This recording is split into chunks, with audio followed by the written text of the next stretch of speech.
পাঁচফোড়ন আছে আর লং, ইলাচি, দালচিনি দিলাম। কুমড়ো আলুটা দিয়ে দিলাম, তেজপাতা দিলাম, লাল করে ভেজে নেবো আলু কুমড়োটা। নুন দিলাম, লঙ্কা আদাটা বেটে নিই, হলুদ দিলাম।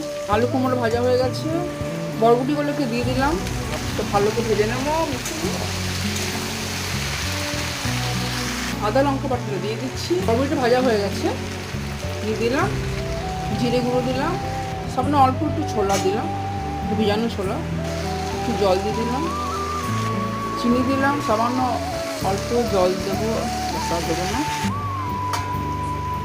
গ্যাসটা একদম কম রেখেছি। নারকেলটা কুড়ে নিই, নারকেলটা দিয়ে দিলাম,